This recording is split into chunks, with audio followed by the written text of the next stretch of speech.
The Rockies are 10 games back right now, but I mean, you got to think about it this way: the Dodgers are hot, right?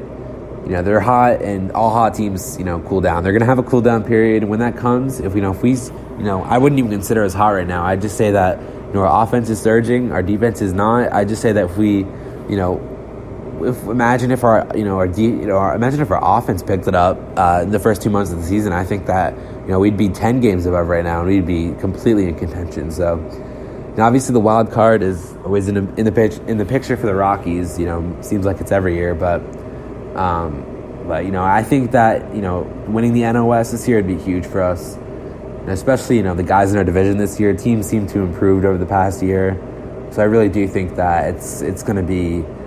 It's going to be tough, but I do think that, getting an NOS title will be much better than the wild card because, especially, going to Chicago last year, we got the win, exciting win, but, especially going to Milwaukee right after, obviously it's not a far trip, but just we played 13 innings that game, so, it's more of just having the ability to win the division and have home field advantage.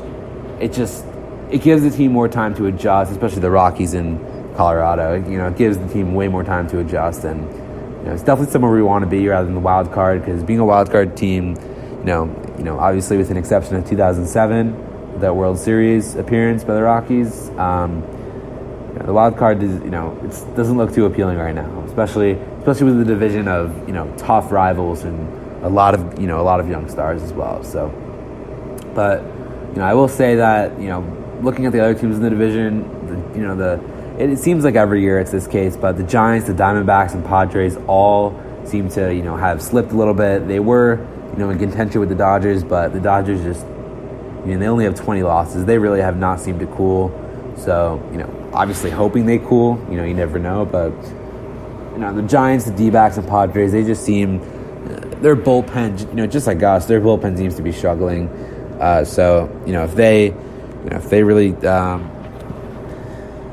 pick it up, then maybe they'll be in contention. But as of right now, the Rockies and Dodgers seem to be the ones who are really fighting it out, despite the 10-game differential. So, obviously there's going to be a lot of factors that go into it, but at the same time, it's going to be tough because the Dodgers seem to have everything going for them. They have the pitching, they have the batting, they have the fielding. So I guess we're going to have to see how it goes. But as of right now, the Dodgers stay hot, and we're staying hot as well. So, but moving on to the next topic, I do want to discuss what the Rockies should definitely focus on in the trade deadline. That's obviously, early August, late July. So, it's obviously, ways from now, but, it is something to think about, especially what's going on so far this season. It's more of just something that, you do need to think about. Obviously they are thinking about it, but, hopefully we can pick up some young pitchers, some, prominent, definitely some good pitchers. So, one guy I'm definitely looking at is Marcus Stroman. Stroman is, like every year, he's really good, obviously. That's just the way it's, he is really good. He's a great player, a lot of different pitches, he's got a lot of stuff up his sleeve, throws a lot of strikes, produces a lot of ground balls, has a great spin rate. So I think that, I definitely think that he is set to be, an elite pitcher. He's an elite pitcher in my eyes and in many people's eyes. So he is one guy who I think if we can pick him up, we'll have 2 or 3 solid guys in our rotation that can really get us, good starts almost every time they take the mound. So, I think, if we get an offensive, big offensive talent, obviously it wouldn't hurt us, but, by the way it's looking this year, I think that, getting a pitcher like, Stroman, Bumgarner, those type of guys, they could really add, the wins add up. So you take one of those guys and you bring down a pitcher who seems to be giving you a quality start 1 out of every 3 starts, those wins will start adding up. And, looking at the standings right now, obviously we're 10 games below, but that really might make the difference between first place and second for sure. So that is one thing to focus on. I really do think that, if we go, we pursue a pitcher, I think that we can definitely do good things in the division. I think that we can be very dangerous, especially because, especially our offense right now. We get a pitcher, we get 3 quality starts every loop of the rotation. I think for sure off the way our offense is hitting, we'll win 4 out of every 5 games by the looks of it. So, that's how crucial a pickup like that is, because that can be a 2-game swing every single time a pitcher starts. So, but yeah, so I think that there's also a bunch of batters as well that are available, but you do have to think about what in the long run, what's going to make your team better, what's going to make your team, what's going to cause the Rockies to avoid what happened last year. So if we can do that, I just think that I think that things are going to look good. So, but moving on to some questions that some of my followers had. One of the questions, if I can find it, one of the questions was, where do you see the Rockies finishing in the standings at the end of the season, and who do you think will win all of the divisions? So we did just go over, the Rockies and how they're going to do. I guess if we do look at the other divisions, I guess especially one, I'll talk about is the NL East. For sure, I think that the NL East is always going to be a tough division for sure. The Phillies seem to be, taking a strong hold of the division, but, you got teams like the Mets in Atlanta who seem to be hanging on. I mean, the Mets, by the looks of it, the Mets are, here and there. They're not really, too dominant, but at the same time, they do have some guys who are really keeping it together for them for sure.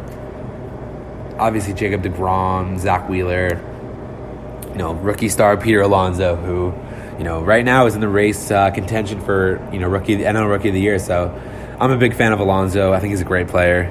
But, I think that right now, for the Rockies, I guess, we seem to be having, our young players, I think, are definitely going to be key for us to, take hold of this division for sure. So, when it does come down to, the Rockies, I mean, like I said before, there are many components to, whether we do good or not, we finish out on top. But, the one thing we got to take hold of is, we got to take advantage of the trade deadline. Obviously, we can't just, it seems like every year we're not really getting a big young piece. I don't remember the last time we really acquired, a young player. Obviously, we got Desmond. He's not young, whether we overpaid him or not. We picked him up. Daniel Murphy, great hitter, strikes out, almost never strikes out. But these guys are veterans, Obviously, it's nice to have a veteran on your roster, but when it comes down to it, you really need to understand that, if this team wants to have a future, especially after the re-signing of Charlie, Nolan, hopefully Trevor, and honestly, Freeland, which I'll get into in a second, I think that, definitely it'd be smart for the Rockies to really pursue a young pitcher for sure. So, but yeah. So I do when it comes to Freeland, moving on to my next point, Freeland is obviously struggling. Like I said, I mean there's no way to sugarcoat it, guys. I mean Freeland has a 2.13 ERA this year. I mean like I said, there's no way to sugarcoat it. 47 earned runs. 16 home runs. He's leading the league in almost everything in the wrong way. Leading the league in earned runs, home runs, hits, really everything. I mean, he has a 1.6 whip, 1.567 to be exact. And that, the fact that he went from a 1.245, which, is not, for a starting pitcher is actually, is definitely not bad and actually really good. He seems to be declining, obviously, but I think that the move right now, if I were to make an overall decision right now on Freeland, I think we definitely give him an extension this season, after the season. If he struggles like completely and he doesn't even show any signs of improving, I would say don't worry about it. But this is the Rockies' chance, right? So, you got a guy who just proved himself last season. He was dominant. He went out there every start, and he gave it his all. Strikeout after strikeout. He shut down the league's best batters like it was nothing. So, we go out this offseason and we re-sign Freeland for a fraction of what we would if we re-signed in this offseason. We lock him down for a cheap price, and let's say he performs next season, I mean, we're gold, right? I mean, we literally, picked up one of the league's, what would be one of the league's best pitchers for almost nothing, just because he had a bad year this year. So, it's the little things that make the front office really, really, able to sign some of the big guys. If we really make, those moves like that, you got to think about it that way. So there are some guys who, we really could lock down for prices that we would not be able to get him for last season. So that is one thing that I really can't stress enough. Some guys who really were good last year, even 2017, and are just not performing. So I really do think that Freeland is going to be a crucial pickup this offseason, or extension, especially because, at this point, it's more of just, are we going to be able to, sign him for what he's worth, or are we going to be able to sign him for, what he will be worth and what he was worth? So, if we do lock him down, I think it's going to be huge for us. I really do think it will be huge for us. And that will really open up a brand new window to new opportunities, whether it be a bullpen pitcher, a starting pitcher, or even a new offensive talent for sure. So, but back to the divisions.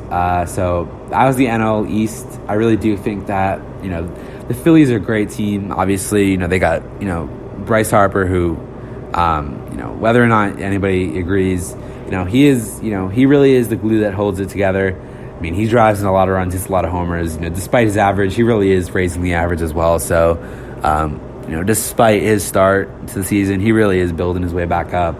The Braves, obviously, they're hanging in there just like the Mets. The Nationals are also hanging in there. I mean, the worst team in their division is the Marlins, and talk about the Marlins. They're 15 games below 500, but let me tell you, they've really been picking it up lately for sure. They just had 2 consecutive series sweeps, one against the Mets. Especially these divisional matchups. Take them, for example, and, take us, for example. We did the same thing against our division rivals, and, we're going to do very good things for sure. So, so let's, I think that, the NL, just like focusing on the division, I guess from a wild card point of view, let's say we do, hypothetically, let's say we do make the wild card. Let's say we make the wild card, and, the teams that win the divisions are, let's just go with the teams right now. So the Phillies, the Cubs, and the Dodgers, right? So let's say the wild card is the Rockies and the Brewers. So, Brewers have home field advantage. Yelich, obviously. Everyone's healthy, assuming everyone's healthy. We got no season, knock on wood, obviously. We have no season-ending injuries as of right now. So let's say we go into the wild card game, everyone's healthy. That's the thing you gotta focus about. What moves can you make that will win you that game? That win you that one game that can, that if you do lose, you gotta wait an entire offseason to start again. So, you make some crucial moves at the trade deadline. That might get you all the way to the World Series, or that might not even, you don't make the move, that might not even get you to the postseason. So, that brings me back to the trade deadline. It's just moves like that, guys. It's moves like that that's really going to, hold the team together and actually, start, taking off some losses and putting on some wins on the, the score column. Because Rockies right now, we're really hanging in there, sitting at, 32-29. We've won our last 8 out of 10 games. Same with the Dodgers. They're really looking identical to us. Our run differential went from negative who knows how much, just from April 14th to plus 12 now. So, imagine how much the run differential is going to go up when, hopefully our pitching holds it together. So, but I am going to go to tomorrow's game, Saturday's game, and Sunday's game for the Rockies Mets game. So hopefully I can catch them in the action. Hopefully we can, see a Rockies win for sure. So, that's just that. Once again, that is one thing that I do think that is, crucial. But, the Mets right now, we can definitely take advantage of them. I strongly feel as though we can get a series win at least. We seem to always do good at City as well. I remember last year we did very well. We had a series sweep. I remember going to those games. We cleanly swept them. In the next series, I believe we won the series as well. So the Mets are one of those teams that, the Rockies do well against. It seems as though the NL